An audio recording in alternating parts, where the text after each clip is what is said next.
This race could change the rest of your life. Those absolute clowns at 15bmx.com. Go on for my best. I'm doing whatever they have to say. It's good. My butthole got stretched a little bit. I got a tight little butt. I'm about to light this shit up. Change the rest of your life. Those absolute clowns. We don't start dialing at 9:30 because our clients are already answering the phone. 3, 2, 1, let's fuck!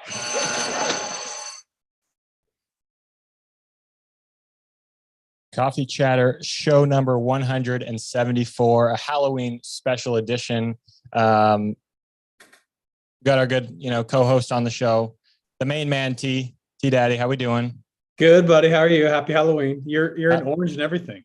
Yeah, happy Halloween. I know this is an audio podcast, but we're going live on YouTube right now. And for anybody watching, I'm currently wearing in Halloween fashion an orange Dutch jersey with it's Mr. J Skipper's jersey for anyone that cares to know. I thought it was appropriate. Junior. It is ProGate Europe Junior. So, it's appropriate for our show. It's appropriate for Halloween. It's orange all around. I felt like it worked. Are you a Halloween guy? I am. I like it. I didn't do anything this year. I'm not doing anything right now other than podcasting with you. So, I didn't actually dress up, but I'm pro Halloween. Yeah. Yeah. I feel like people are either Halloween people or you just don't really care. Yeah, no, that's true. You either have to have like a party to go to, friends, like a friendly get together, maybe work, even a reason to dress up, or else like, what are you doing? You don't just dress. I'm not going to dress up in my house by myself. I'm not a Halloween guy. I don't like it. I don't really like dressing up. I don't really care. I will say when I was a kid though, I obviously loved trick-or-treating. It's free candy. Are you kidding me? I loved Halloween. But like now in my age, like I don't care to put up like Halloween decorations. I don't really care.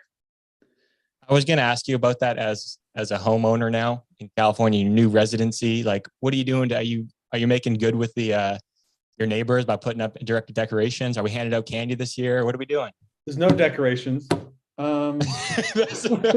First off, no. First off, there's no decorations. I don't think where we are will get really many kids or any kids. So I don't think it's like a major concern. But I do like fall decor. Like we got some fall decor in the house. It's just not Halloween specific. Okay, so no pumpkin carving? No, we have like on our mantle, we have like fall foliage with some ornamental pumpkins, but we don't have like jack-o'-lanterns. You did? What specifically determines a pumpkin from a jack-o'-lantern? Does it have to be carved out? Yeah, I would say a pumpkin, like the pumpkins we have are festive. Or okay. Yeah, I have some of those in my house too for my mom, but yeah. You like fall American Thanksgiving style, But yep. Jack-o'-lanterns when you like you carve it and it's lit up and it's the whole thing. Fair enough. I get you. Right before this show, because I knew it was going to start getting dark and we'd have trick-or-treaters come around here, that I made sure to turn the lights off and shut the blinds.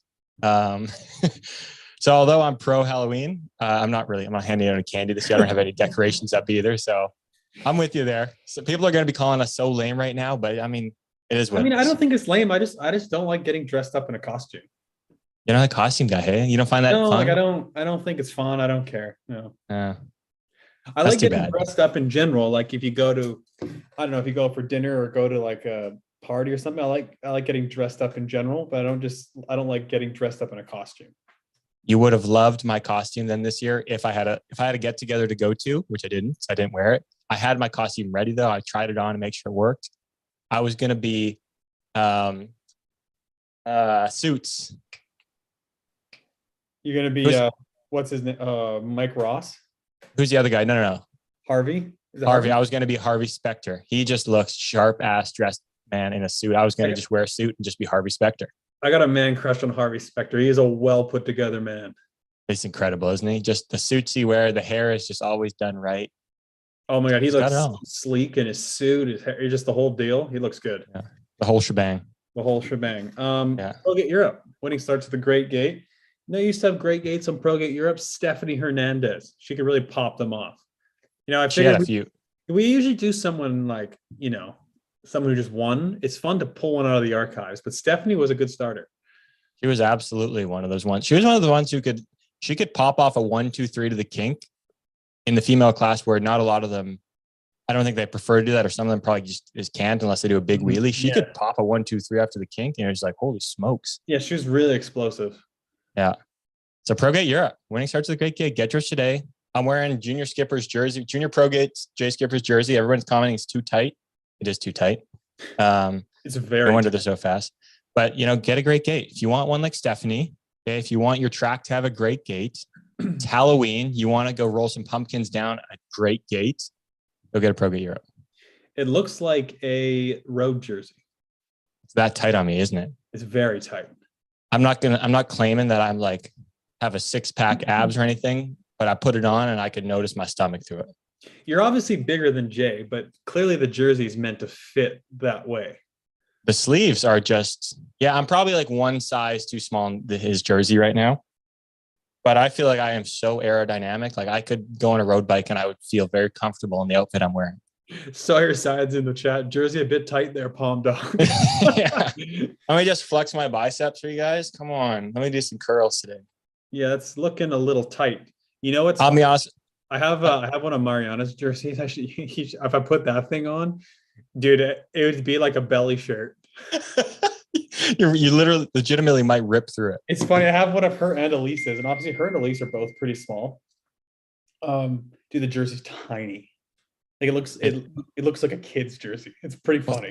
That is hilarious, dude. I feel like I've seen a picture because I feel like I remember you traded with her. Yeah. And they're just like because they're just as snug and tight as these. Like this one is here. When I picked this jersey up, it looks small. So theirs is just like, are you sure this fits you?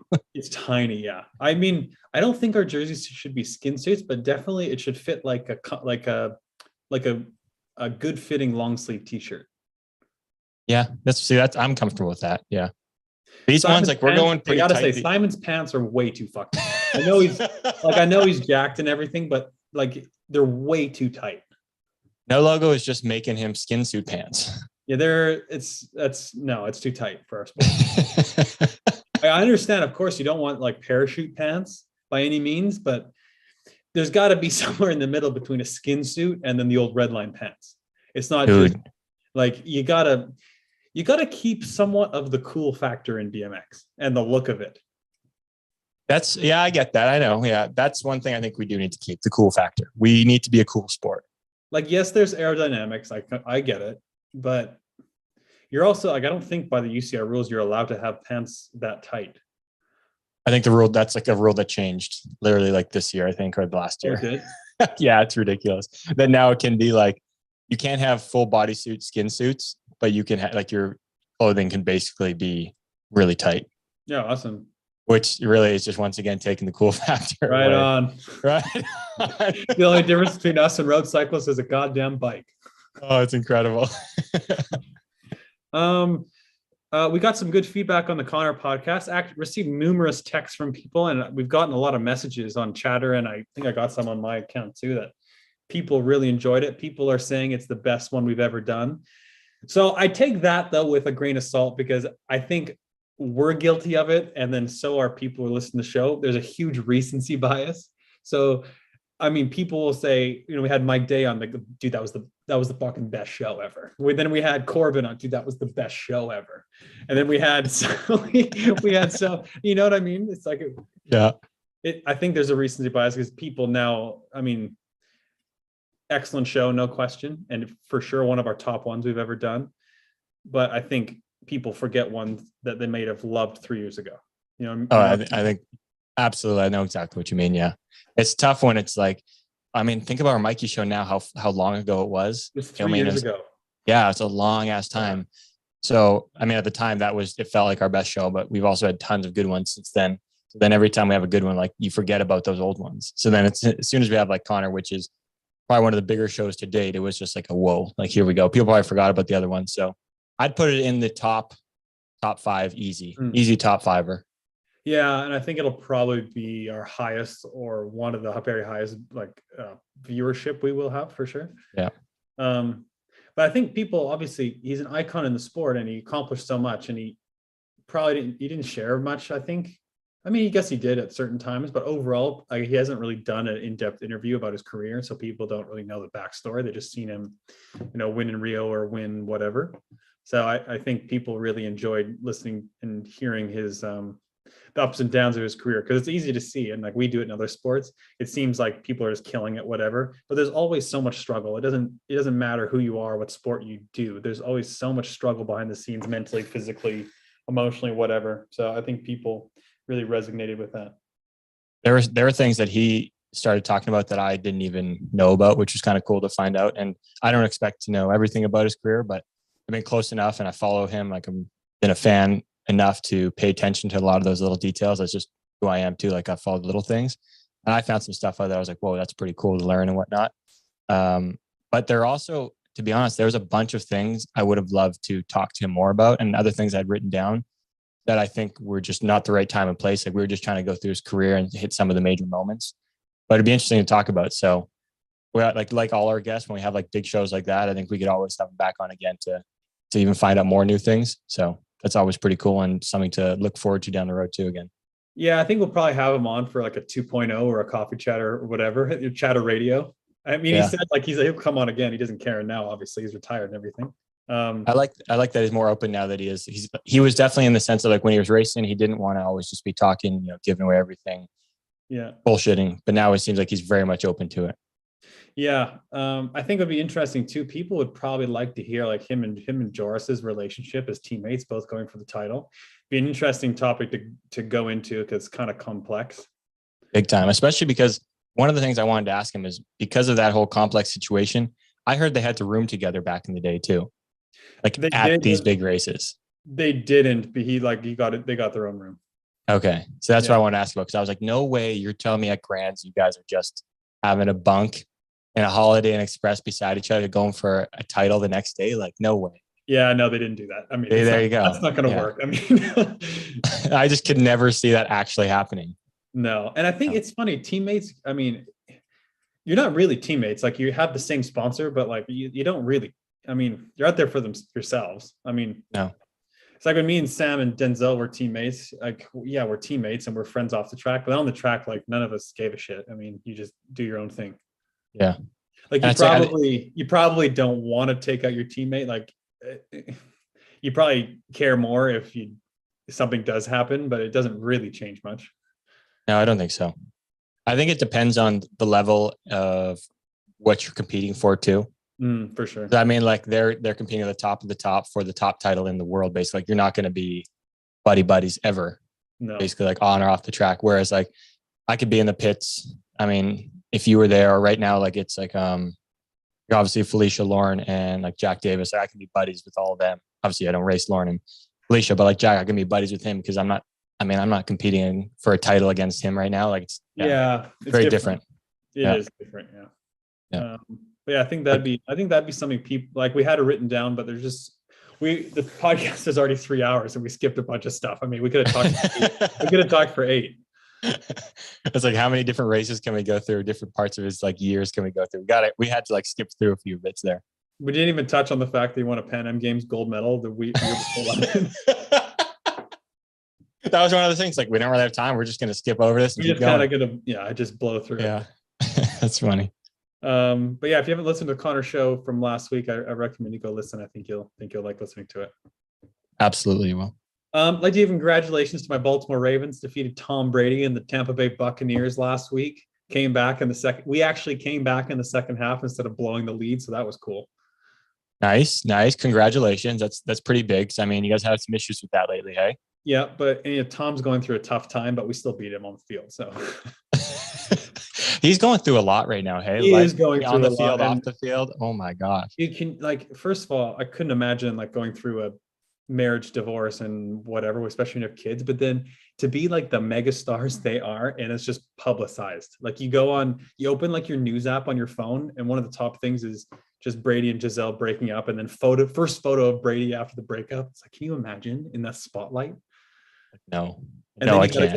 You got to go lead a football team. No, like what? Like, no wonder they're losing. I mean, how would you be able to focus, really? It's hard to actually put yourself in those shoes and think about it, because it's so foreign. Can you imagine breaking up, having just a normal breakup, and then having to go compete in a race local night? It's tough. I mean, everyone's probably gone through it. They've had a tough week. You go on national television, leading the team, having to do the post or the pregame interviews, post-game interviews, like everything just, yeah. People are asking, like, how is your marriage affecting your football? It's like, You're like, this football field was supposed to be the place I was trying to escape those feelings and just play the game. And then they just toss it right back at you. Yeah, like, I mean, as an athlete, I think we've all done it too. Like, you got stuff going on in your personal life, whatever. You got to be able to really compartmentalize it and still go out and ride your best or whatever. But I mean, at a certain point, it's not feasible. It's really not, is it? Not like if you have that much going on, I don't know how you would. Yeah, I don't know how you'd be at your best. No. But anyway, good job, Lamar. Lamar and the boys handled it. That What's fucking your guys' what's your team? Old man Tom Brady, we steamrolled him. We're on the next week. What's your guys' the stats at? What are our win and loss? 5-3. We finally, so the first 7 weeks we went win, lose, win, lose, win, lose, win, and then we finally broke the streak and won. All right. Let's go. Yeah. So we're off to the races. That's pretty good. I'm just taking a look at, the Bengals now. I don't think about the them. Bengals are playing tonight, Monday Night Football. They are. I see that now against the Browns. I need A lot of them to orange. lose. A lot of that. That is a Halloween special. Who are A they lot of playing? orange there. They're playing Cleveland. Yeah. Division. I think it's a division game. Yeah. So I want the Bengals to lose because it's between the Ravens and the Bengals for the division win, pretty much. Bengals seem to be pretty good too. I don't know for a I fact. think they're like 4-3 also. Joe B is just looking like a stud every time he walks into the field. That's all that matters. He's missing Jamar Chase this week though, so he might be in trouble. He's missing his guy. It's a bummer. He's gonna have to step up. I like that you know all this football stats now. Huge football guy. Dude, I fucking love football. I'm all in. That's just awesome. You're gonna have to get into Dude. fantasy next year. I don't. So Connor's tried to get me to play so many years, but I don't know enough players. And he said it doesn't matter because he basically like when you do the draft or whatever, you'll see the stats and whatever, and you can kind of just pick, and it doesn't really, but it has to matter. I think it would be a way to learn a lot of the players. That's also what he said. Yeah. Yeah. Like the first year might be like, okay, I don't know anybody, but I have like a decent team, so let's learn these players. And you're always going to cheer for your team anyways. Maybe we should do one just like a $5 buy-in or something, like $10 buy-in for the year or something. I don't know. Yeah, why not? I don't know. I'm a gambling man now, so let's do it. But yeah, I love football. I wake up on Sundays and all I want to do is watch football. It's fantastic. That's a good Sunday though. Like Sunday is it's God's day. You watch sports, you play golf. What else are you gonna do? I can't get into college football. That's fair. I mean, I feel like you have to really know the schools to do that. Yeah. The people that are into it really seem to be into it. But I think it's bigger than the NFL almost. I mean, some of the games, the amount of like fans that are there and how wild they're getting, they're just as bigger than an NFL game, which is nuts to think about. Yeah, I think if you went to a university here, I'm sure it'd be way more fun because you could always just cheer for your school. But yeah, I guess the San Diego Aztecs, but that's where Sav went, and they're Div 1, but like it's not like a big division, so it's not like the games aren't as big as like Auburn playing Alabama or something. Yeah, yeah. You want it somehow. You have to be over in that kind of is that like Mid-East, East Coast, I think Midwest? like the Southeast is fucking huge. Like any Texas team or like Ole Miss or yeah. Yeah. Ohio, Michigan, those places too. Like those are all big ones. Yeah. So if you're in that area, I think it's huge. But yeah, I can't get into it. Yeah, it's tough. We've always talked about it, man. I think it would almost be more fun to be the star of a university football team than it would an NFL team because you're just walking around your town, your campus, if you're still going to school. Like, I don't know if they actually go to school, but if you are, you're just a celebrity at all times around there. Can you imagine being the starting quarterback at like Auburn or somewhere, just walking around campus? Like what? That would be. What are we doing? No way. That would be insane. I can't even like think about it. Like, it's just like everyone there knows who you are. I would imagine. Like, yeah. Yeah. You just walk around. Yeah. That'd be wild. And you're like 18. Dumb question. Where's Auburn? I don't know. East Coast somewhere. Okay.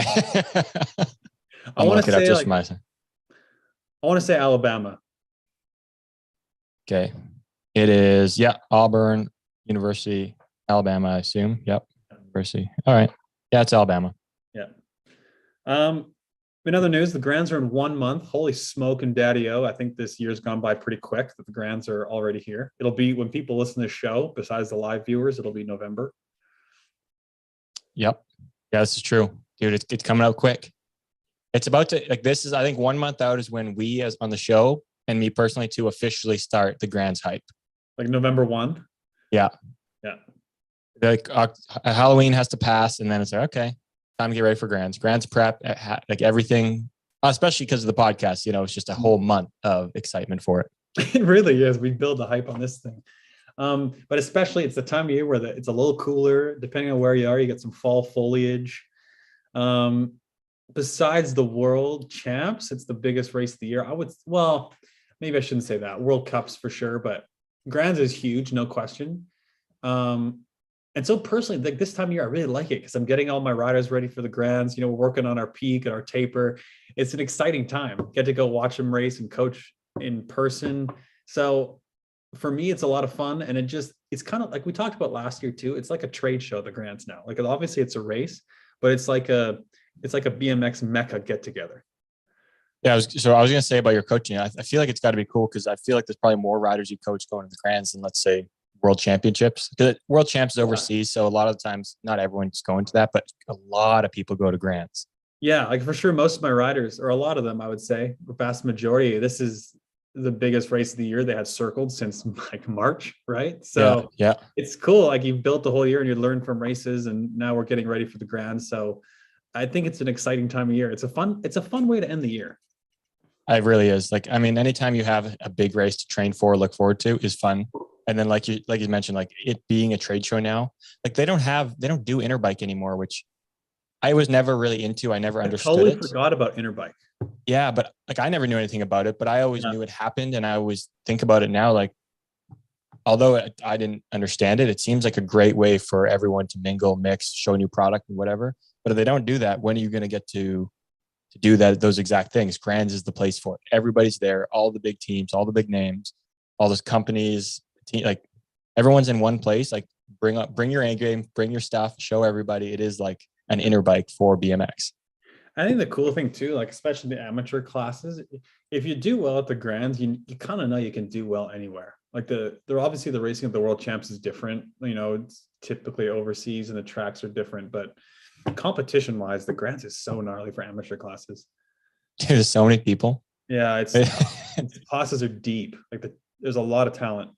Isn't it really cutthroat too, with the sense that, I mean, when you start like any kind of race, I mean, you have tons of rounds and you have huge breaks between them. And then all of a sudden it's a knockout round. You've had 3 hours since you raced or 2 hours. And all of a sudden, okay, hop into the gate, knockout round. That's tough. Yeah. An absolute pressure cooker too. Like these kids, especially a lot of them are 12, 13, whatever, going for national number one amateur titles or NAG 1 titles. And they've worked their whole year and won 10 races. Then it comes down to one race. And it's like, if you don't win, you just doesn't matter if you've won 15 nationals, you're just not going to win the title. So I think it's a pressure cooker for kids. And I remember doing it when I was an amateur too. And it's not an easy thing to handle. But I think it helps you grow as a rider for when you get to elite. Yeah. I was thinking, do you think it seems like some kids, some parents, they take it extremely serious. Mm-hmm. And I think that's cool that they care and stuff. But do you think they need to at that age? Like, is it good for them? I think if the kid wants to, like, I was always super intense. So I took it really, like my parents didn't put it on me, but like myself, I took it really seriously. Like it was like a huge deal. And I think most riders, if they're top in their age class, it's because they want it. And it's probably not pushed on by their parents. For sure, there's some parents that push it. But I think generally people are successful and competitive just because they are innately like that and just because they want to win. Yeah, that's fair. I think that's a good point. I mean, if you're putting it on yourself, if you're doing it, you're wanting to do it yourself, then yeah, it's never a bad thing. I don't think. Like, enjoy the fun, enjoy the experience, enjoy the pressure. Yeah. Yeah, it's cool. I don't know anywhere else in the world where the amateur titles are so big, like besides the Worlds, obviously. Yeah, definitely nowhere. It's like insane. It's huge. I would, like, my guess, if I had to guess, one would have to like go for like, okay, maybe the French Cup, but no chance it's even close to as big. You've never heard of it being as big? No, never. Yeah. It's crazy to me to think that they've now had to make both races, the Rock and the Grand. So the Rock is the race of champions that they do before. Both races are 2 days. They're both 2-dayers. So it's a 4-day race weekend, but for 2 races for the kids. Soon it's just going to be a full weekend. Soon it's going to be, everyone's going to be arriving Sunday night the weekend before. Yeah, I feel like it just gets earlier and earlier. Like I've heard from like maybe John and them and all the sponsors, they just keep coming out like a day earlier. Okay, next year, a day earlier. It's like, how early can you get there? So now I guess practice is Wednesday. Practice is Wednesday. I think. Yeah, practice Wednesday, race Thursday and Friday for us. Yeah, right. So Yeah. Everyone's got to get in Tuesday. Crazy, eh? At least. Yeah. Yeah. It's Yeah. wild. How's prep going at home for the Grands? It feels like it just barely started, but it's going all right. I took a week off after kind of week and a half. Kind of second week was a blender week, kind of easing into it. But it was nice, sunny. The 2 weeks took off. As soon as we start getting back into training, the weather has taken an absolute dive to the shits. It is just that. It'll be like nice, flick a switch crap. we had an October back in the day that had 28 days of rain. I think we had 28 days of sun this October, and I wasn't here for all of it, but we did. And it was crazy. And then, yeah, now it's the past week.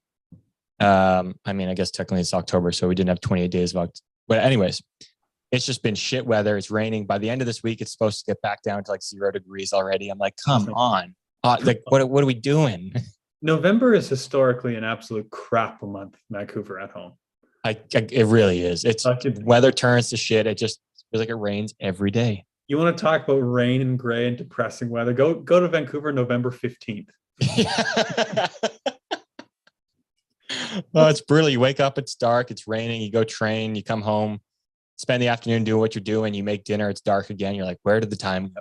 Like I was talking about this with my parents a while ago. Like Vancouver is a coastal rainforest, it's a coastal rainforest or like a Pacific rainforest? No, coastal rainforest, I think. So I think most people, and I think we talked about it a few weeks ago, most people consider rainforest like tropical. We're just a coastal rainforest, so it's just cold and raining. Nuts. It's brutal, isn't it? It's kind of funny when you think about, like, imagine there's just no houses anywhere. And then like you find a climate and you just build houses there. Like at one point there was nothing here. Yeah, or like you go to Florida and it's just tropical, like little islands. Yeah. You just build houses there. Crazy to think about. I know. I purchased a new product a while back, a couple weeks back, for this exact climate we're having right now with the dark mornings. Did I tell you about this light I got? Oh, did you get a blue light? No. What's a blue light? Or ultra? No, not a blue light. What's it called? A UV light or whatever? Oh, I don't think so, but that sounds awesome. What I got, it's this little circle alarm clock light that's supposed to, like, when it turns on, it's supposed to be like, the sun. So the alarm clock. That's what I mean. Yeah. Okay, it is. Yeah. Okay. So yeah, when you set your timer for, let's say 7:30, I set myself a 20-minute wake up window. So for the 20 minutes before, the light slowly gets brighter and brighter and wakes me up with the light instead of noise instantly. It's kind of awesome. The funny thing is people live in sunny climates so have no idea what this is, but it basically simulates the sunshine in the morning to reset your circadian rhythm. Is that okay? So that's actually some science behind it. Because there's actually I think there's some good studies or literature on, like, you got to seek light as soon as you wake up to reset your circadian rhythm. And you know why there's seasonal affective disorder? Do you know why you feel like groggy? And do you know why, like, us Northwest people typically feel groggy and like depressed in the winter? My only assumption was from the light and the UV rays. Yeah. So there's not much light and it's dark. So we have an excess of melatonin build up because it's dark, which is why we feel groggy and shit. Okay. Interesting. So that's why we need to seek light. Does vitamin D help with that melatonin and grogginess? Yes. So we have a vitamin D, what's it called? Deficiency. Okay. So that's why, I know in the winter times I basically take like candy.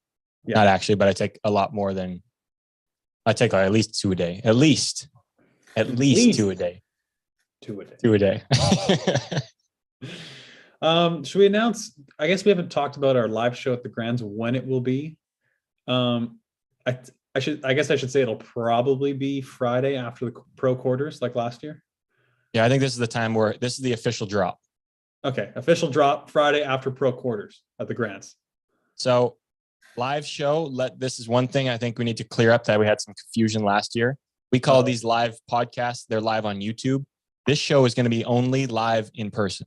We would put it up live on YouTube at the same time, but the cell, if anybody's been to Tulsa, you know, the cell service and the Wi-Fi in that building is trash. There's no chance. You can barely even send a text message out in that building half the time. So fun fact, Connor told me, you know why? It's because I guess there's so many people in a condensed area, it overloads the nearest cell tower. That's what I assumed. Yeah, it's crazy. Yeah. So anyway, like James said, it's not going to be live on YouTube. It's just going to be live in person. So we're going to be at the Answer S Squared Claiborne rig. Get yours today. And we'll be doing the live show after the pro quarters. So at the front, we'll probably, I guess we may bring a guest on like last year. I think we got to get a couple riders coming around. We had Johnny on the whole time, pretty much last time. Nick Long. We could definitely obviously have him again because he's a fan favorite, of course, but definitely love to get a couple other pros maybe after their cool down, get them on. It'd be a great show. We're going to have a couple giveaways. Oh yeah. We're going to have some fun goodies. So we just hit a, big giving away a moment. ProGate. We're giving away an individual ProGate Europe. We'll hand it directly to you on the spot. Yeah, it's it's not cheap. So, I'm giving away one for free. But it's if you come live, we're literally going to hand you the compressor, the air tank, everything to go with it. You're going to be able to just set it up right there and just start hammering gates. We don't give away cheap gifts. You want the best, you got to pay for it. That's why ProGate is the best. You got to pay for the best, but we're giving away for free. You're welcome. You should already start thanking us now by just subscribing and following and liking and commenting. Yep. All the above. But yeah, we'll have some goodies. So we'll interact with you guys, you crowd, or the crowd that's there. Wow, great English. With the crowd that's there, we'll be interactive, give away goodies, questions from the audience. It'll be a whole thing. We told everybody when we hit 1,000 subscribers on YouTube that we'd give something away, and this is the time. Like, this is our giveaway. This is it. So yeah. Be ready. It's going to be fun. Last year was really cool. Actually, I really enjoyed it. That was cool. I was a little nervous last time, a little flustered. Just we were having a hard time getting it set up. We didn't get the speaker working right away. We didn't know what kind of volumes to be at, but I think this is our second annual live show at the Grands. So I think it only gets better as we go. I don't remember any issues we had last year. Do we have issues last year? It just took a few tries to find the right connections and cords to connect to the speaker. Oh yeah, but that's just standard. It is standard, but I was worried for a bit. I remember that we weren't going to get a speaker and we were just going to have to yell. And I was like, that's not that wouldn't be good. That would not be the show that we're looking for. The Go Hagens, can we hold signs up for the live show? I mean, you could hold up whatever you want. You can whip your boobs up, mister. Come around all. Yeah, it's gonna be fantastic. Chris Wilkinson says no reception would kill Palm Dog's Tinder game that weekend for sure. Yeah, you can't be swiping without service. You need to. Gonna have to pre-swipe. I'll do all the pre-swiping. Get Jack Tinder Magnus. Plus. Sorry, Jack Magnus. You guys should have a thing where people can call in and ask questions, like radio shows or some podcasts. I mean, that's historically what we've done on this show. Jack's new to the live shows on YouTube. Jack, yeah, thanks for tuning in, Jack. And just to be informative, we actually have done that in the past. We just currently don't have that option available. We need to. Where is the phone? It's at my parents' house, isn't it? Did you find it? I think I texted you that, right? And then I realized I forgot it again. Yeah. Okay. I'm pretty sure it's in the cupboard at my parents' house. We'll talk after the show. We need to figure that out. Yeah, we need to locate it. Maybe we'll get a T-Mobile plan for it. We might have to, because our other plan, whatever we were doing, wasn't working great. So, in other BMX news, we didn't touch on it the last few weeks, but Sylvain's social media check-in is actually Sylvain Andre himself. Did you see the story? He posted something. Yeah. I don't remember exactly what he said, but it was something like he's sick and effing tired of people not posting that they won a U23 World Cup or like a world champ. No, I think he said he's tired of people in U23 saying they got a World Cup result or a World Cup win and not specifying that it's U23. I did see this, and something like I think that, we reposted it too. Yeah. It's almost, I want to say, long overdue for somebody that's at his caliber racing to say that publicly. Yeah. Because I think we've said it on the show.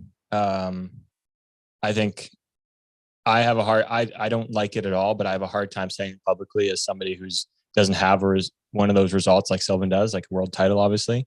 So when somebody like him, when he says it, there's a lot of, it has backing. Am I making sense? I'm stuttering a lot right now. It means something when he says it. And I think people take note of that.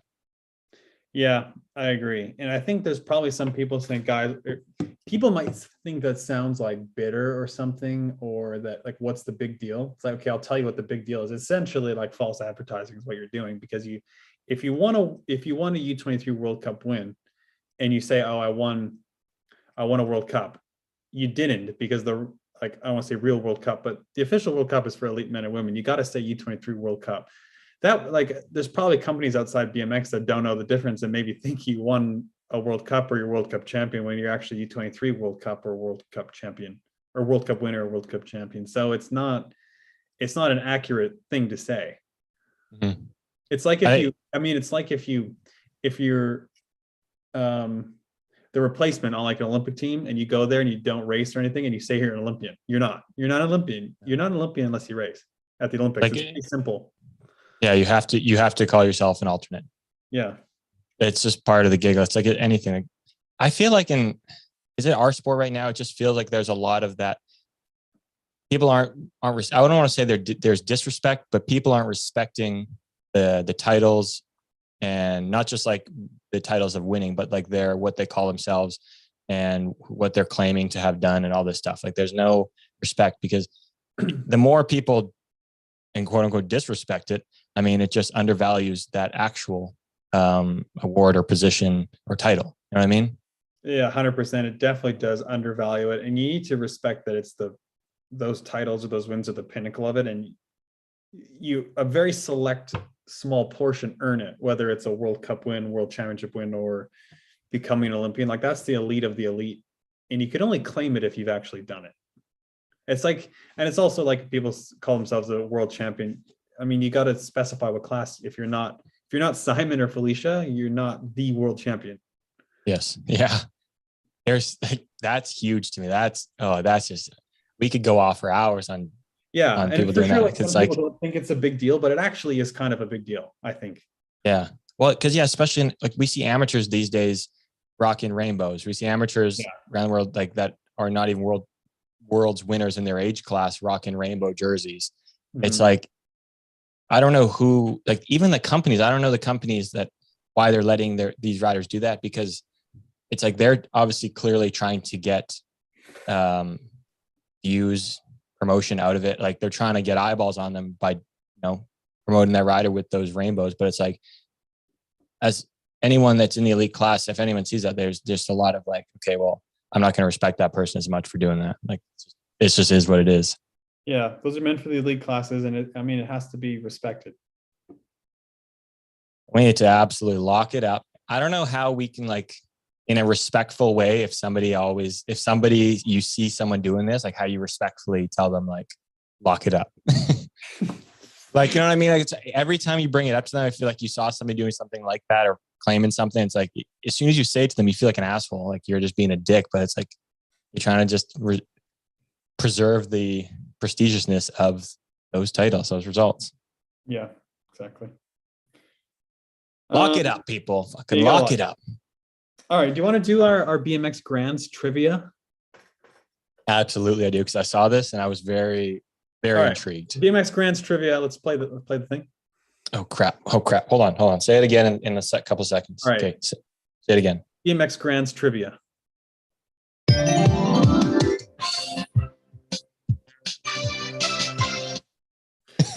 All right. So this is just gonna be me asking you questions because I know the answers. So yeah, I realized that's why I got excited.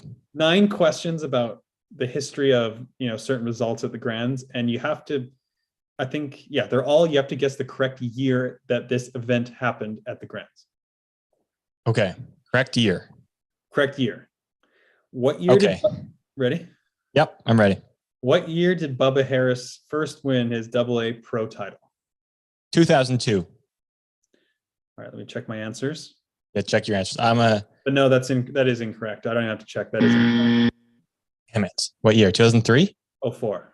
Oh, I thought it was 03. 02, 03 or 03, 04. He won back to back, right? 04. And then I think he won 3 in a row.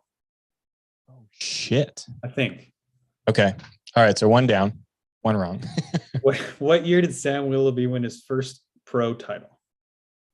Ooh, this one I need to know. I can't be fucking up this one right now. Okay.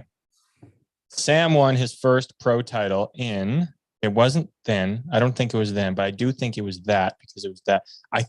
Was it 2009? No, it was 2010. No, because oh, damn it. I should have known that. Over 2. Yeah. 2009. Was that Kalen then or Willers? 09 would have been 09. Stumphausen. Oh, well, wasn't even one of my guesses. Crap. I'm glad I didn't have that one, or else I would just give away the answer. No, it's true, actually. Yeah. All right. Next one. What year did Mark Willers win his first and only pro title?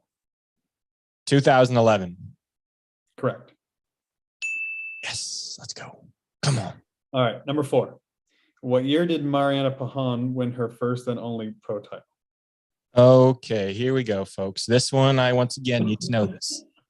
So, Elise has a ton of them. So I basically just need to pick the year that Elise didn't win. The 1 year Elise didn't win, besides last year.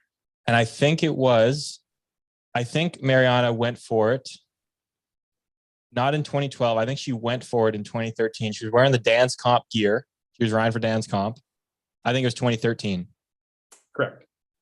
Yes, let's go. Come on, we're back. You're 2-2. I'll take it. What year did Nick Long become amateur number 1? Oh my gosh.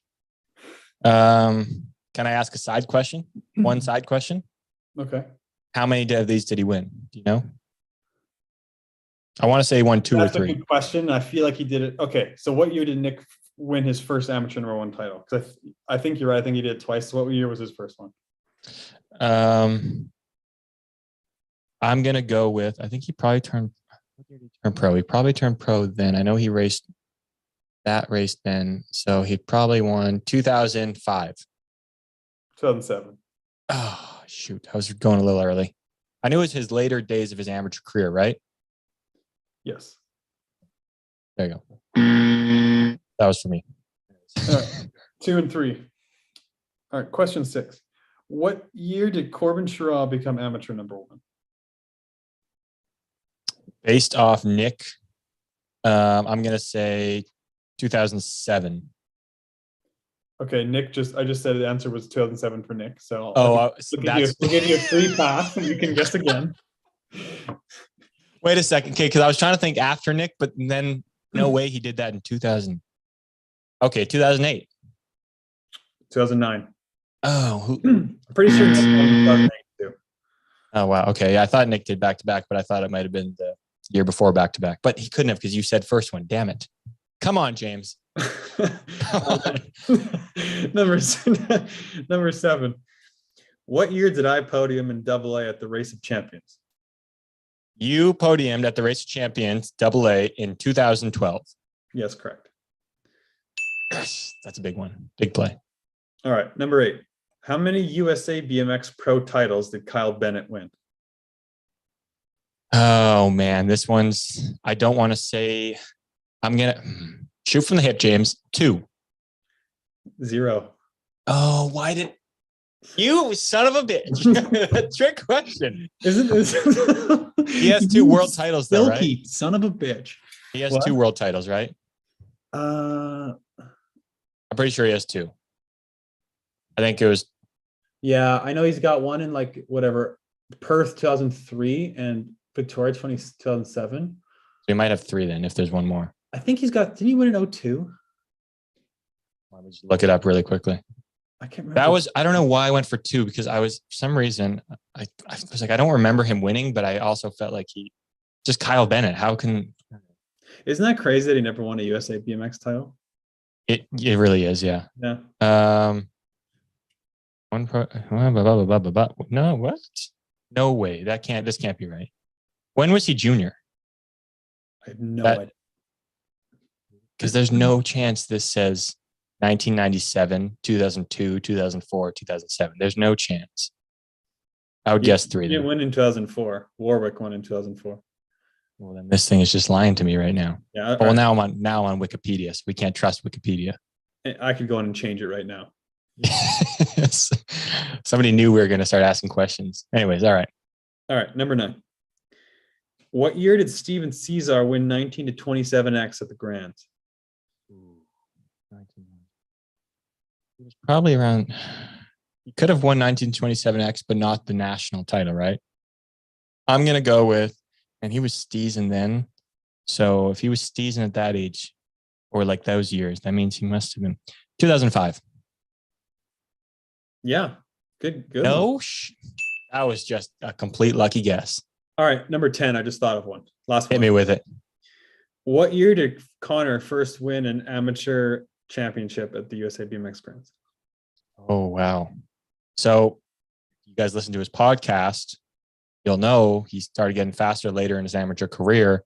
Mhm. I'm going to go with 2007. Yeah, I'm going with 2007. I actually won in 2007. He won in 2008. Wow. Yeah. That's a good one. I thought, because I know you guys had the world going into world champs, there was going to be a battle for you. I feel like you guys and Victoria, and you obviously you came on top. So I thought maybe he snuck a win there at Grands, but no, you took both that year. Mm-hmm. You dirty dog. And then Connor won in 2008 the first time when he was 16. Crazy. Well, that's a good one. So, all right, that's a trivia game.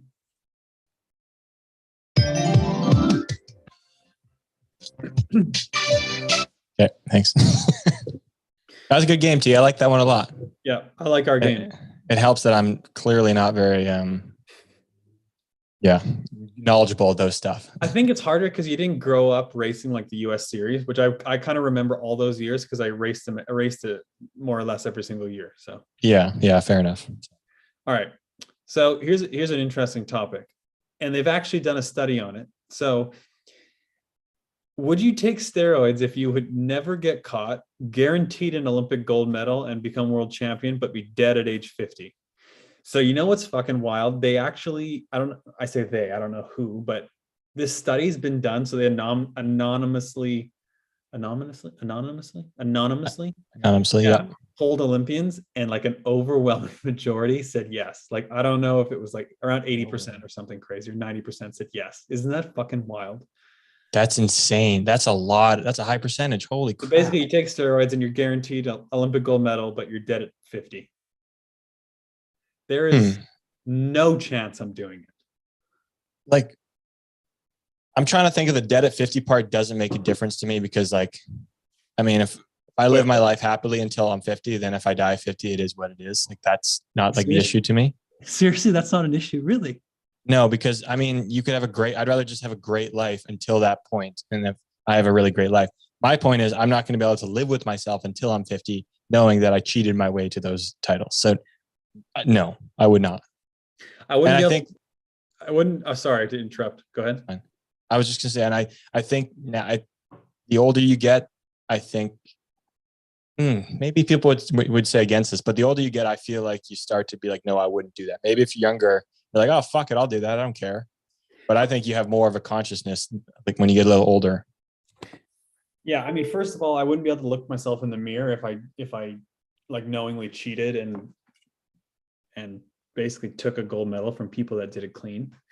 It's not why I personally ever did sport. Like, I don't know how I've always wondered that, like, how do people like who do steroids or cheat? I don't know how they can feel proud of themselves. It's like, sure, you still obviously trained really hard, and like they'll say you can train harder on steroids than you can clean. So that's where you get the most benefit, is you can train harder and you recover quicker. But I don't see how you can like look at yourself and just be like, yeah, you know what, I earned it. Question for you: would people know you took it? Like, would the rumor be going around that you're on steroids even though you don't get caught? No, I think the question was basically like, you'd take it and only you would know and nobody else would ever know. I think people would get caught in the answer there, and that's why they would take a yes, I do it. But anyone with a rightful mind and consciousness would be like, yeah, no. It's wild to me though that people do steroids win and they just think they're great. It's like, no, like you're using it, you're taking an advantage. Yeah, like that really baffles me. you're removing. It's like once again, you're removing all the prestigiousness from the title by not doing it legitimately. That's exactly what you're doing. It's like, cool, you got these things that other people think are legit, but it's not legit. It's like anybody that claims to be these world champions that aren't a world champion, like, it's not legit what you're doing. Yeah, and like part of the reason why like these photos behind me and like this Pan Am gold medal behind me is so like important to me is because I just look at them and like I earned it. The work that you had to put in, just like everybody else, to get it. Yeah, and so that's that's the true meaning of sport. And I guess people do it for different reasons. A lot of people just want to win at all costs, don't give a fuck, or they just want to get wealthy from it and don't care. So I guess maybe in those instances it wouldn't bother you, but yeah, it's kind of wild, honestly. Yeah, it's funny that for someone to do it in like quote unquote an Olympic sport is silly because if you're going to do it for the money, you're probably not making a lot of money. Go to the MLB, learn how to hit a baseball really far or something like that. Like that's where depending on the sport, like if you win a 100-meter gold medal, you're pretty set for life. That's a good point too. No, that's a good point. We should, it'd be really interesting to find an athlete, whatever sport it is, that has openly said like, yeah, I was using steroids, and talk to them about what their mental state was at when they were doing it. Were they in the moment being like, dude, I feel good about what I'm doing. Like I'm going to crush these guys now. Or are they like, dude, I can't believe I'm getting away with this. Have you watched 979, the documentary on Ben Johnson and the whole 100-meter sprinting scandal when he tested positive after winning and everything? I have, but I don't remember it. Like it was a while ago now. It's really fucking good, 30 for 30. Yeah, it is. So anyway, I've seen that, and I also read his coach Charlie France's book. And basically, like the way they justifying it, like they were clean and they're going to these like meets or whatever in 100-meter and getting like whatever 5th, 6th, 7th, and they knew like the East Germans and these like top end sprinters that were on the podium wherever they were from were all saucing because it was like the 80s or whatever, and so like it was rampant. They had no out of competition control. So they're like, why am I competing, or why am I training and competing clean when I know my competition is saucing? So the way they like viewed it and the way they rationalized it is like, well, my competition is, so I'm not really gaining an advantage. Like it's a level playing field now, which is like kind of backwards. But when you think about it, it kind of makes sense. Like if everyone did it, then clearly it wouldn't be an advantage. Dude, that is where it starts to get a little tricky. Yeah, if you're the last one to get on it. Yeah. Like if everyone, like I said, if you're the last one, everyone's already on it. You're just like, well, fuck, like everybody's on it. What am I supposed to do here? It's like, well, you're not having an advantage over them at that point. No, it's just doing what everyone else is doing. Like the bad part about doing steroids is like you're taking something to enhance your performance that theoretically other people aren't, and you're cheating doing it instead of earning it. But in their instances, it's because in the 80s, fucking everyone was. Yep. It's track and field cycling. Everyone's just taking up steroids to kill a horse. And it's like, at that point, I mean, I kind of see their logic. Like it's still wrong and cheating. But I mean, it's like, for instance, people say like, oh, Lance Armstrong, he's still the man because at that time, everyone was saucing and he still won the Tour de France 7 times. Yeah. Yeah. So it's like, I don't know. But how many of them were saucing, do you think? That's the thing. Not if there were 100 of them, what percentage of them? Like 10% or 10 of them? It's like, yeah, I don't know exactly, but basically all the top people were. Or in like Ben Johnson's case, if you're getting 5th and you know the 4 people in front of you are all dirty and you take it, then you're like, well, I'm just beating other guys that are saucing. Anyway, my point is that's just like the way they rationalized it. So I don't think they viewed it as they were cheating because they're like, yeah, fair is fair. Like they actually said that in the documentary, fair is fair. Like we're all doing it. Which unfortunately, like I also understand that point too. Like I understand where I could see their point there being like, well, fuck, what else am I supposed to do here? Like, no, if they're not going to get caught, like I can't catch them in the act and get them caught. Like, so I might as well just join them. Yeah. And I think if you say that to yourself enough times, you just start to believe it. That's what they say. Like the more times you say it to yourself, the more believable it is. Yeah. And they would always just say like, deny, deny, deny. Like they'd be like, are you doing steroids? No. They just like automatic. Yeah, man. They got to have some balls too to just turn it around and like the reporter's face, like, nope, what are you talking about, man? Like crazy. Yeah. Lance Armstrong always used to do that. That's I don't think I've ever been asked. Have you ever been asked? I mean, no. Like officially asked? No. Yeah, no. I was trying to think of our drug testing, our P test. Like they're not asking you straight up. They're asking you what supplements you take, but they're not asking you. So yeah. No, I mean, So like, you on steroids here? no, I meant like ever asked by like someone or like a reporter or something. Yeah, I know. I don't think I could probably count the amount of times I've been asked a question by a reporter on 3 fingers. Like it's not a. I've heard not a some lot. people too, like they see someone like race really well or go really fast one race, like, oh, he's saucing for sure. It's like, well, no, he's not. He's just really fast this weekend, I think. Things click sometimes. Yeah. Yeah. In a sport like 100-meter dash, would you enjoy watching a class that was the doping class? Like if they had 2 races, they had the regular sprint, and then at one event they had like, we're gonna have a doping 100-meter sprint. You take what you want and go as fast as you possibly can, and let's see what happens. Would you watch it? You know, it's funny. I've asked this question to some like smart like physiologists and stuff I've worked with in the past, and they're like, yeah, I don't think the times would be a whole lot different than they are now. Right? You know, it's crazy. If you look at 100-meter sprinting times now, they're slower than they were like 10, 20, 30 years ago. And it's like, that's so backwards. Like there's no reason besides people were saucing that the time should be slower, because the training's better, the equipment's better, like everything's better, and they're running slower. That doesn't add up. Yeah, no, I 100% agree with that too. It doesn't add up. I will say in the defense of Usain Bolt being faster and people being slower than him, I don't think anybody has the same genetic characteristics that he had now, that he had then, that people don't have. Like you need to line up perfectly to have the genetics like that to go and then to use them properly. Like DeGrasse doesn't have the length that Usain Bolt does. So I mean, DeGrasse can go as fast as he possibly can. I don't think he's going to beat Usain. Yeah, and you get naturally gifted athletes that are just like incredible. Yeah, and they beat people on steroids in no matter what sport. But yeah, yeah. And there's a case for that. Like people have said, like, oh, in the Olympics, like let's just fucking wide open. You can take whatever you want, and they'll be like, what? It might actually be safer because you could actually get help from doctors to like know like what you to can take safely, instead of just finding a sketchy doctor that's just injecting you with something, which would be wild. If can you imagine just a wide open Olympics or sport, and you can just take HGH, just take steroids, just do whatever you want? What do you think would be the most beneficial? I have no idea. Like people talk about, like people, like the common word is just to say take steroids, but I don't really know what the different steroids are that are going to be beneficial. Like HGH, another one I've heard. Obviously, what is, like, I don't know what I think HGH a lot of does. people, from what I've heard, I think a lot of people take HGH to recover from injury. It's supposed to like help repair stuff quicker. I think so. You can recover quicker. Yeah. And then like in the Charlie Francis book, like he talks about all the different steroids they took, and he said some of them, they tried some of them, but you'd like stiffen up and like whatever. So they wouldn't take those ones. So they tried different ones. Like, wild. That's insane. You gotta read the book. It is like, it's called Speed Trap. It's fascinating. Okay. I might give it a read. I'm not a big reader. I have 2 books on the go currently that I'm not reading, but that one sounds intriguing. And he basically said they took them, and the main benefit is they can just train way harder and they recover way quicker. So you can lift your max, for instance, in the gym way more frequently on steroids. You can recover way quicker. You can train like a way higher volume.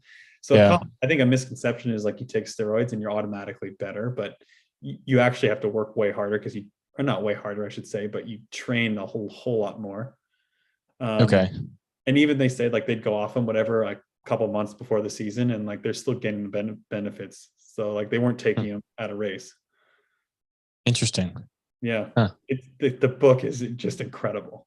That's wild. I'm gonna look into that now. They were talking about how like, at certain meets or whatever, or like training camps, they're just like passing needles to each other and injecting each other. It's insane. I think it's crazy that like CrossFit, the Australian dude got popped for it.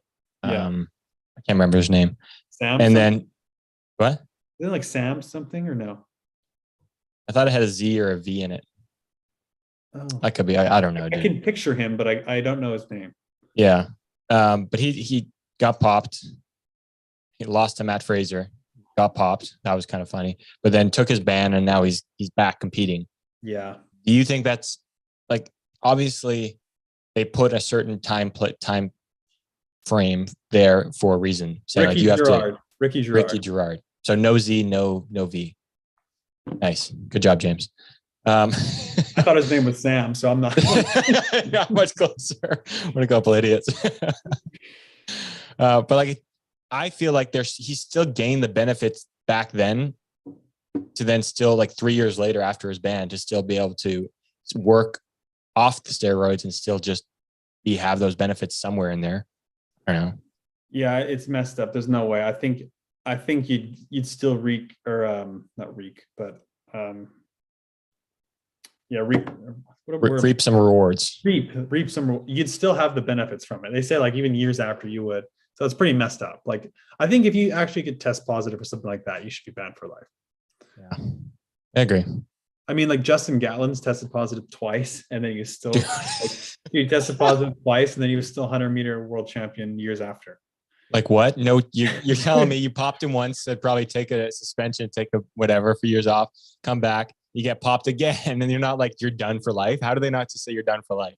And then he medals the Olympics and was world champion. It was like world leading records. Like after that, it's like really, dude. The first time he tested positive, dude. First time he tested positive, he's like, yeah, it was a cream from my massage therapist. Some of the excuses they go to, like the lengths they go to, are pretty bold. Or some people be like, yeah, I ate some chicken in Mexico and it had like a steroid in it. It's like, okay, well, no, it didn't. Like, no, it didn't.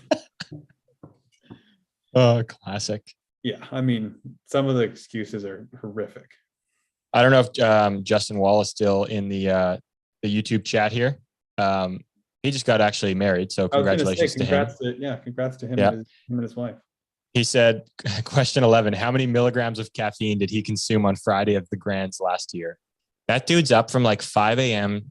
to whenever racing's finished, just on the socials. I'm thinking he took an easy 700 plus milligrams. See, like in that case, Justin, it's okay for him to take some performance enhancers. He's there to do a job.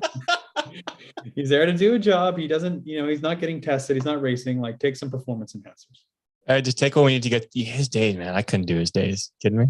Yeah, that'd be so exhausting. The man, yeah. You need a week off after the Grands, no matter what you do there, especially he's just running around the whole weekend. It's wow. You need there needs to be a device where you leave the Grands and you just somehow clear your whole system, your lungs, your nostrils, your ears, your mouth, your eyes. Like you need to clear the dust and dirt and everything out of there. I mean, I got COVID after the Canadian Grands. I can't wait to get it again in a month. It's gonna be awesome. Yeah, it's gonna be fantastic when I get it again in exactly 1 month. Classic. Another question for you from Victor Poynton. Would you rather snap your chain on the third pedal stroke on an 8-meter hill or right before the last jump on Papendal's pro section? So the berm jump. So before the first jump? Okay, say it again. Missed the first. Would you rather snap your chain on the third pedal stroke on the big hill? Yes. Or the last jump on Papendal's pro section? Yeah, out of the gate, 100%. Like you'll just slide, and I've actually done that before out of the gate. Well, I did it like the first pedal or two, and you just slide down the hill. It's not the end of the world. Thankfully, that's like you can somehow slide away. I don't think you're getting away very healthy if you do it on the pro set. Like you're gonna have road rash and whatever, but you'll be fine. Was there another question here? I thought I was gonna. Yeah, no. A quick shot or just a question? That was just a question in the live YouTube chat for all our listeners out there. Okay. Should we get into quick shots, or do you have another? Let's get into the quick shots. I laughed at the tweet that you made today that quickly got deleted. Yeah. The tweet seen around the world that got taken down. Did you put it back up? I don't think you put it back up, did you? I was going to, and I just got busy and I didn't. It was talking about how Joris scrapped the deleted part. 4-time USA BMX Pro Joris O'Day does not have a Pro of the Year title. How is that possible? Yeah. It doesn't make any sense. He's won the USA BMX title 4 times, last year being the 4th, and he's never won the title. I think the awards are awesome, and the fact that you can vote on it is cool, but it becomes a popularity contest at some point with the different awards. Yes. Do you think that's a good or bad thing? Like, is that no, it's not is a there good a place thing. for that? No, it's not a good thing. I don't think, like, if it's going to be a legit award, it should go to the best person for whatever category, rookie or pro of the year or team of the year, whatever. I think obviously some people campaign hard and some people have gotten like up for it when there's probably people that are more deserving of it. And it's like, obviously it's always discretionary, but yeah, it's just messed up that someone like Joris has never won it. Yeah. Like I think Nick's been pushing to win it this year. I think he'll definitely win it because he's a man of the people. People have been pushing for him to get it. He's raising a shit 20 grand already for this. All the pros should be thanking him. Dude, oh my God. Yeah. But it's like in that scenario, like, is he the pro of the year, even though like what classifies pro of the year? I have thought about it and I was like, do some people maybe think that it is just like a popularity thing because the pros already have the pro title to determine the pro of the year? Like what's the difference then between the pro title and the pro of the year? Is there an exact definition of pro of the year, or is it just pro of the year? I don't know. Probably just pro of the year. My assumption would be like somebody like Joris could win a shit ton of races, have a bad Grands, not win the pro title, but still should get pro of the year then because he had such a good year. I agree. So in this case, like this year, I don't want to like say it, but like one of the guys that had like an exceptional year doesn't win the title could still be viewed as the pro of the year in a lot of people's eyes. Yeah, like for instance, if Josh doesn't win the title this year, he still won a shit ton of races, and he could easily be pro of the year. And I think that'd be very deserving. Mm-hmm. So it's a bit weird, and like the fact that like again, Joris has won so many races, and it's just one of the GOATs, and he's never won it. It's just like, how is that possible that he's never? I brought it up to him one time, like we were talking about the titles and whatnot. And he just basically laughed. He's like, I'm never going to win it. He's like, I'm from France. Nobody here is going to vote for me. Like he knows. That's the thing. Like it's kind of messed up. Yeah, I agree. I think it is too. I think yeah. Like obviously I don't think he gives a shit. And like, if I was in his position, I wouldn't really care either, but it's just like, if you're going to have the title, it should go to someone legit that deserves it. And he has certainly deserved it in the past. I think we should give away our own title then. We were going to do some chatty awards this year, but we haven't really gotten on top of it. We can still do it. We haven't got the ball rolling on those, have we? We should do like just two of them. The first year we went big. We did 4 awards. The voting on our chatter that year was enormous. I remember. We had 1,000. I didn't count. Did I count the votes? I don't think I counted, but we had thousands of votes. That would have been like in the first year, because that would have been 2019. That was the first year we did Coffee Chatter. So we didn't have like as big of a following or listening platform to do now. We had so many people voting. It was crazy. It was nuts. Yeah. Yeah, it was. We could come up with 2. So it'd have to be, I mean, you almost have to do pro of the year, right? Do our own pro of the year. I feel like we could almost give that one out without a vote. Pro of the year. I think we do like a race of the year. Like that would be a good one. Like who had the best race? Yeah, actually, you know what? It's better to have them different. Yeah. So you got to go. Yeah. A race of the year. But then who'd you give the race of the year to? The person? The person who like won the race. Like you'd have to go through the races, choose the race, choose the person who did that race. Like or performance of the year. Would that be I'd probably call it performance of the year. Yeah. Sab side note, Sab just texted me, oh my God, the sunset. I just saw it 2 minutes ago. Dude, the sky is pink like bubblegum. Really? Yeah, it's so cool. Sounds delicious. Yeah, wow, it's beautiful. Okay, so say performance of the, you should write this down. Are you writing it down or? Yeah, I'll write it down. Okay. I'll write it down. Performance of the year. Okay. We got to do a heartbreak of the year. I mean, that's a fan favorite. Oh boy. That's tough because there could be some Grands ones. biggest heartbreak. Well, the thing is, we'll hand it out before that, though, right? Yeah, that's true. Yeah, yeah. So biggest heartbreak. Do we do crash of the year? Crash of the year. Yeah. So performance of the year, biggest heartbreak, crash of the year. We can do step up of the year. That's basically like rookie pro, though, isn't it? Or no? Different because step up's more. It could be anyone who stepped up their level this year. Like it doesn't. Okay. Yeah. Whatever. Most improved, but we'll call it step up. Either. Yeah. It's the same. Yeah. Now we're back to 4 again. Are we gonna go through? Basically the 4 we had last time, huh? Yeah, pretty much. I like those though. They're good. We'll have to. Okay. We'll do the 4 then. Let's do the 4. Hmm. So we need to somehow get some voting going, get some people. We need some people to send in. If you're listening, okay, I'm going to just say now, if you're listening and you remember a moment for best race, so performance of the year, you're like, that one stood out, send us the video, who it was, the time, the place, whatever. If you have a biggest heartbreak you're thinking of, send it in. You have a crash of the year, send it in. And a step up of the year, send it in. And these are in the pro classes I'm going to claim right now. So if it's in the AM classes, awesome. Congrats. Great job. But like, we're not going to count them towards this title. Yeah, it's strictly pro classes. Yeah. Junior and U23 will count. So if it happened on a Sunday, sure, we'll count that. But that's all. Yeah. But yeah, the elite classes. Yeah. All right. Looking forward to it. Yeah. Just get in some quick shots. Let's do it. You want to ask away? Because I'm recording on my phone. From Leezy Weezy. If you could have a World Cup anywhere in the, if you could have a World Cup anywhere in the world, where would it be? I'll start us off. I was randomly thinking about this yesterday. The Fréjus World Cups were fucking sick. The atmosphere where they were, I think that is still the best place we've had them, and probably one of the best places you could have it.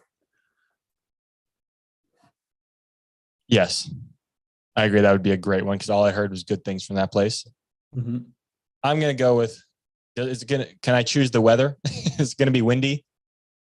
I'm going to go with the Rio de Janeiro. Rio is cool. Yeah. Yeah. Yeah. I'm sorry to cut off our quick shots. I was just looking in the YouTube chat, which we weren't looking at when we were having that conversation about the awards. Mm-hmm. Justin said race of the year, blast of the year, interview of the year, and pass of the year. Those are also good ones. So we'll have to deliberate on what we think would be best. Yeah. We're gonna take those in mind. Thanks, Jay Wall. Those are good ones. Same guy, Leezy Weezy. If you could go back in time and stop one crash from happening to anyone, which would it be? I don't want it. Like, are you kidding me? We got to think about that. What's your answer? Go. I mean, there's like 3 that come to mind. Yeah, that's what I'm saying. Yeah. I would say Sam, Claire, Yelly would be the 3 that come to mind. There you go. Yeah. Those are just the ones that were in my head too. Yeah. BMX Sprout 17. Favorite pump up song? Ooh. That's a good one. I'm a Barbie girl. Yeah, right. Favorite pump up song? I Am Machine, 3 Days Grace. Not even close. That's your go-to classic standard. I have to, do you want me to quickly look for mine? What, you got to look? Yeah, I don't know the name. I have the playlist. I know what they look like. I don't know the name of the song. Fine, I'll just take a different one. I'll pick Don't Let Me Down. Lumineers, I think. It's like the remix though. Don't Let Me Down remix. Chainsmokers, isn't it? Sorry, yeah, change. Isn't it? I think it's both. Okay. Lumineers, it's the Chainsmokers, Lumineers remix. Yeah. Oh, yeah. Yeah. From Tony Cameron, sorry, who is Snap on Green? Well, he's a young man who with a lot of talent. I don't think you can describe him any better. He's a comedic genius. From BMX Elsa, best track in Great Britain. I gotta say, I don't know if I've ridden a track outside of Manchester Supercross in Great Britain. Oh, London. Oh, wow. London Olympics, I guess, but I don't think besides those 2, I don't think I have. That's fair. I rode Birmingham. There's the local club in Birmingham. I don't know if it's. Wait a second. Is it Birmingham? Where are they at? I'm gonna go Cheddar. I'm gonna go Cheddar 2007. What? Yeah, it used to be a famous track on the Euro circuit that I used to watch videos from. Nice. London for sure, or yeah, this Birmingham. The Worlds were in Birmingham 2012, right? Yeah, there was a local track we went and rode before that, which was pretty cool. Dude, I did not like the London Olympic track. I didn't think it was good. Really? Hey, no, someone from the outside like myself, I didn't like watching the crossover section because there's a flat second jump down the second straight, whatever. But the first straight looked so nice. The rhythms third straight looked so nice. So visually, I think visually it appeals to me. Yeah, they did a good job on it. I didn't like it. Love it. That's fair. Yeah. From Jack Magnus, would you rather crash in the main or get motoed? I mean, crash of the main, 100%. If you're making the main, you're You're take in the that. show. No Are you one- kidding me?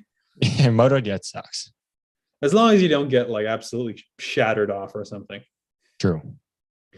From Will Hamilton, the mighty something got cut off. That is just the longest name. Okay, dude, shorten it. Got to shorten your Instagram name. No one likes a 25-letter Instagram name.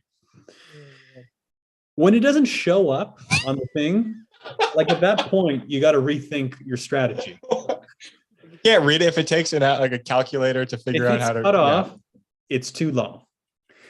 Bike parts is candy. Spokes are like Smarties. It's not even. I should have read. That's not even a question. I don't even know. I figure you should out. William, whatever. Figure it out, man.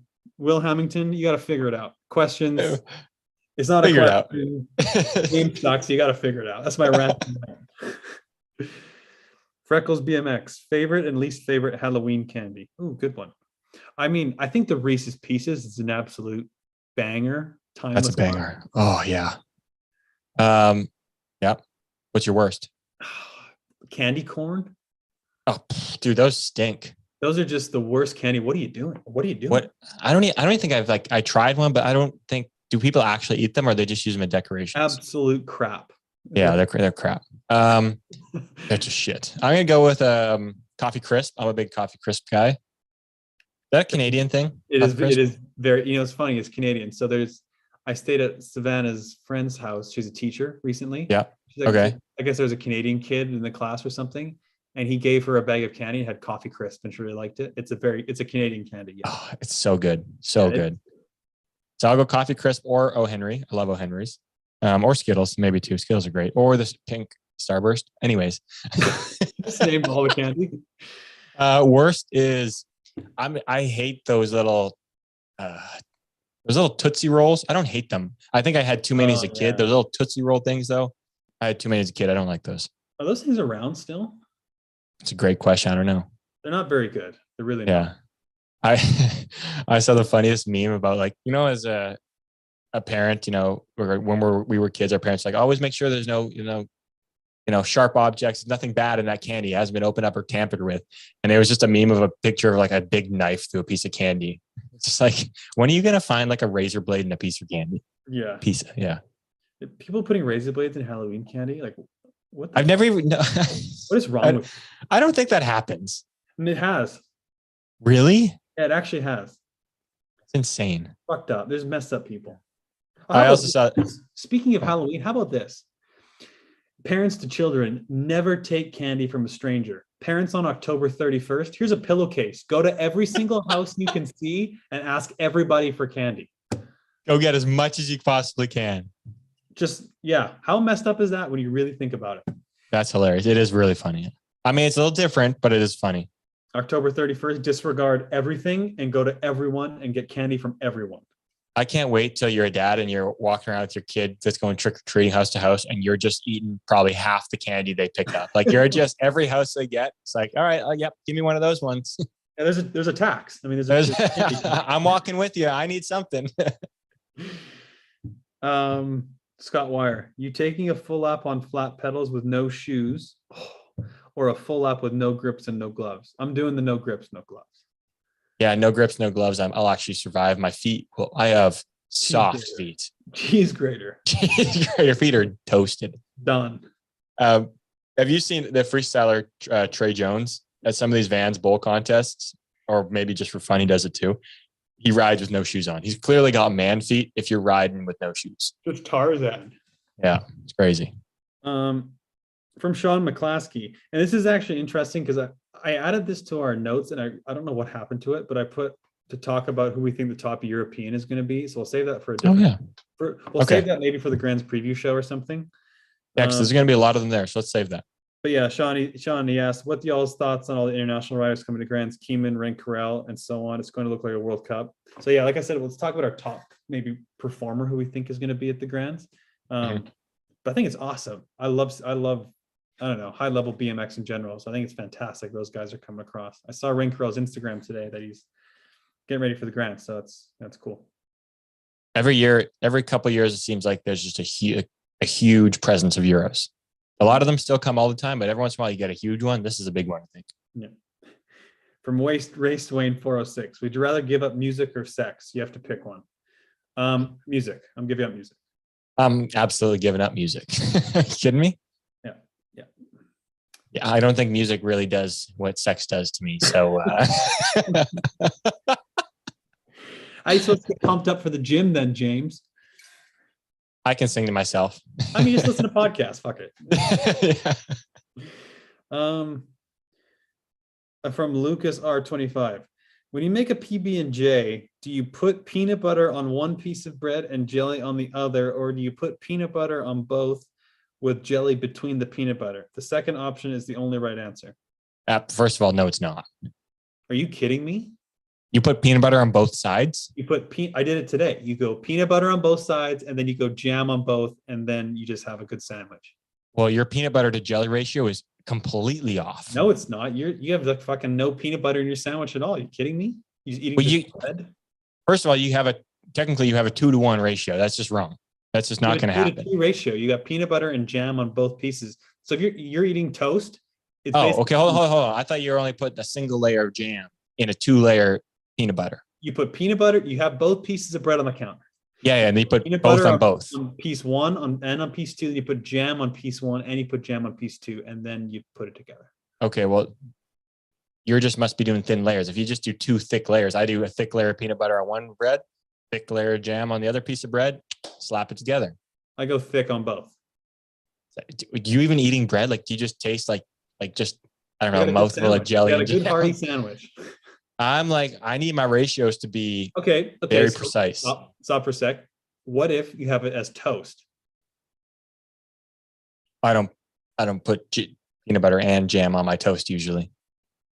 I normally just go straight peanut butter because one, okay, well, partly when I do the jam on the peanut butter on toast, by the time you're putting the jam on the peanut butter is kind of melted. So you're pushing your peanut butter around so that some parts of your toast don't have the right amount of peanut butter on it. And you have like a clump over there because it melted. And then when you're spreading the jam, it pushes it around. How hot is your bread? I mean, I'd like to crisp my bread up pretty well. So when I toast I'm a big toast guy. I like to have toast. Yeah. I go peanut butter on both. Pro toast. And peanut butter and jam on both. I understand, yeah, because then you eat it one by one. Yeah, exactly. But then you're also, once again, you're going, my ratio of the sandwich is like a 1-to-1 ratio. You're not double. Like your sandwiches are going 2. I mean, it's the same, I guess, for you. It's the same, whether I have it open face or together, it's the exact same. Yeah, it's the same, like condiment to bread ratio. That's fair. Yes. Yeah.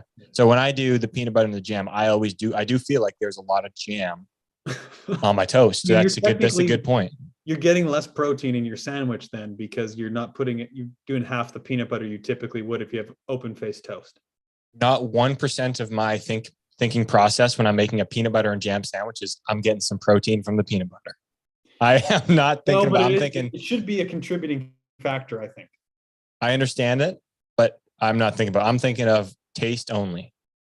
Taste, and I'm not making sure if I'm making a PB&J, normally it's for the golf course or for the track. After, I just want something that tastes good, fills me up. A 1-to-1 is all I need. I like to slap together too. It feels good when you put them on both sides and then you put them together. God, how good is a good PB&J at the course? It's just, it's electric. Somehow it's better. It is absolutely electric. It's better than when you just make it in your house because it kind of saturates into the bread a little bit. So when you go to take that bite, it's a little soft on the inside. Oh my. It's good too. You're playing like fall golf. It's a little cool. And you have a warm coffee at the turn and it just warms your soul. That's nice. That's nice. Another food question while we're on food questions. Is this a pro or childish move? When you get a piece of meat out for dinner or even at home and you cut the meat into pieces, cut your steak into pieces and then eat it. That's a childish move, right? Pre-cook or post-cook? Post-cook. I mean, you got your cooked steak, you got your veggies, you got your potatoes on a plate.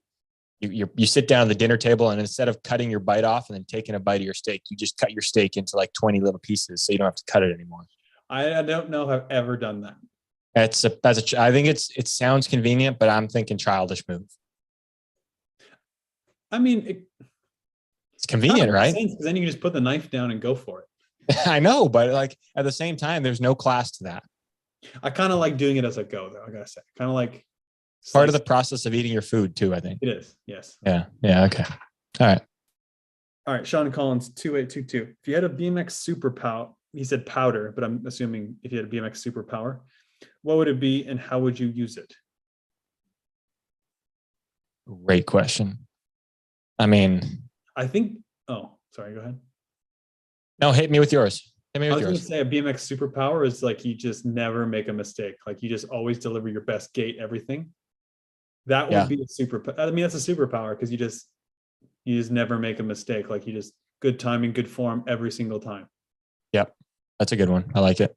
So obviously it's impossible, but No, but I mean, that's what superpower is. I'll take just the fastest starter every time. okay. Well, I mean, like, is that not a superpower? yeah, it is. Yeah. Okay. I'm not saying like I'm going to win the race every time. I'm just saying I'm going to be the fast. Like, I don't know. You have the ability to be the fastest. Yeah, I guess that's maybe cheating. That's not part of the game. My superpower is I win every single race of all. Yeah, like that. Like what? I'd say like somehow fastest starter, so that you always have a chance. From Sean Collins 2822. If you had, by the way, we're getting good quick shots. Like lately, these are good quick shots. They're fun. This is a Halloween special edition. This is the good shit. Oh yeah, you asked for like most wild and random. I like it. That's what they always should be, though. I agree. If you had an unlimited budget, what's one thing you would improve or make better for our sport of BMX? Unlimited budget, instantly. I mean, pay out for riders. Be fucking fun. You just make an absurd amount of money for first. Just you just do. First place $1 million, second place 1,000. People would be going balls to the wall to take out the guy in first. Just kill each other. Dude, that would be hilarious. I mean, that would be so cruel, but pretty funny. And you make it like you make it 3 mains. Oh my gosh. Can you imagine? Yeah. That'd be awesome. Chaos. Absolute chaos. That would be a race to watch. You just make it the James Palmer series and you just put up $100 million for the title. That'd be insane. It's pretty much what the Live Golf is doing right now. So you just turn BMX into Live Golf is what you do. Yeah. Some guy with unlimited money is just doing what he wants to a tournament. You stream it on YouTube and people are racing for millions of dollars. Yeah. Yeah. Honestly though. Yeah. That would be pretty funny just for the hell of it to just for like a race or whatever, you just put up like $1 million. Insane. Yeah. And just watch someone's life change. Yeah. Imagine Nick raised all this money. Nick raised all this money and did that. Just like, all right, I raised 20 G. Whoever wins the race gets 20 G's. That'd be awesome. That would be unreal. That would be fucking awesome. Do you think the person would sell you more for $1 million at like, say you put it up for Salt Lake City day 2? Do you think they celebrate more for the win in Salt Lake City day 2 than the Olympics or World Championships? Celebrate more? No. No. You essentially just like, I mean, you probably have financial freedom. Like if you make $1 million in one hit and you're like smart, you're pretty set for life. I think the difference is the money you win in that scenario is relief. You're like, I would more take a big deep breath and be like, no fucking way, I'm set for life. Like just soak that in. You win the Olympics, you're like, dude, we're celebrating. Everyone worked their life for this. We just won it. Like yeah. In $1 million, like if you're smart, you can set yourself up for life. Like if you invest it well and everything. But what's crazy is like, that's not even that much money anymore in the grand scheme of how expensive like life is. That's what's ridiculous. $1 million sounds like nothing, even though we're racing for hundreds of dollars, maybe a couple grand. You say $1 million to me, it still doesn't sound in real person. How you got to have a house, a family. It's nothing. Yeah. Like when you cost of housing, like, especially like California or something, it's like, well, well, you just spent $1 million on an apartment. Nice. Yeah. Yeah. But that would be, just turn BMX into, we need those guys that Live Golf to just all of a sudden be like, you know what? BMX is cool. Dude, if we keep making our sport cool, yeah. They Yeah. want to sport wash. We'll be the avenue for them to do some sport washing. I'll be the Greg Norman commissioner. Dude, like, yeah, let's start sport washing the heck out of their country for this. Yeah, I mean, yeah, I mean, we probably shouldn't, but let's just say hypothetically that the guys of owners of Live Golf came into BMX. I mean, I don't think there'd be many people saying, you know what, we don't want you. No, absolutely not. Yeah, It's life-changing money. it is. Got anything else? We're all done in quick shots. Let me just check the old YouTube chatter line here. Callum McNeil, favorite Canadian BMX track to race on or to ride on or both? Let's go with both. I love to ride on, not to race, to ride on. Back in the day, Ridge Meadows. To race on, Toronto. Honestly, Toronto's not even that good though. Like the turns are so flat. It's just the biggest track we got. Yeah, it's just, but I don't think it's that fun to ride because it's so, even like the lips, a lot of them are pretty mellow and flat and not like great. Yeah, I mean, I was thinking of it in its prime. I mean, the third straight wasn't even its prime was nothing though. So yeah, that's fair. I like Ridge Meadows just for messing around and playing. I always really liked that track. But it is fun. It is so good. It's crap now that it's been the same for about 10 years and it's just weathered now, but it used to be fantastic. But for like messing around different lines, super fun. Half laps really good. Good for like USA BMX first straight training. I liked it. Yeah. I was gonna bring up, I got just a funny comment on my Instagram. I think it was earlier this week.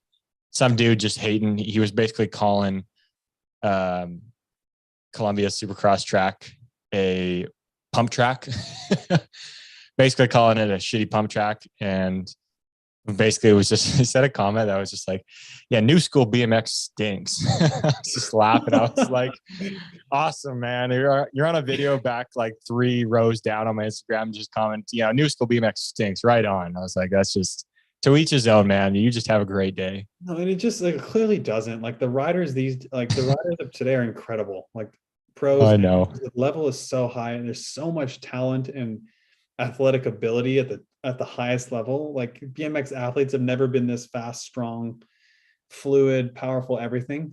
Like you can't possibly look at BMX at the highest level and think that's just such a dumb sport. Like you look at the World Cups or the best USA BMX races, like the speed is just incredible. Yeah. It's different than it was, obviously. People can like what they like, small track, big track, that's fine, but it doesn't stink. Are you kidding me? No, and like I look at whatever the Grands from 20 years ago, and it's still excellent racing too. Like the guys aren't as fast because like every sport, it just keeps getting better and better every year. But like the BMX was still fantastic back then too. It's still great. So it's awesome. Just like a ProGate Europe is awesome, and winning starts with a great gate is awesome. ProGate Europe is awesome. Stephanie Hernandez, hell of a starter on ProGate Europe. Hell of a starter. When she was practicing on ProGate Europe because that's where you race on. That's the best. Get it today. I'm wearing ProGate Europe Juniors jersey, orange, Halloween. ProGate Europe. Next spring will be 4 years with ProGate Europe. Unreal. Yeah, just FYI. Unreal. All right. Thanks for listening. Thanks for a great show, T. Don't forget. Snap on green. Snap on green, everybody. Hey guys.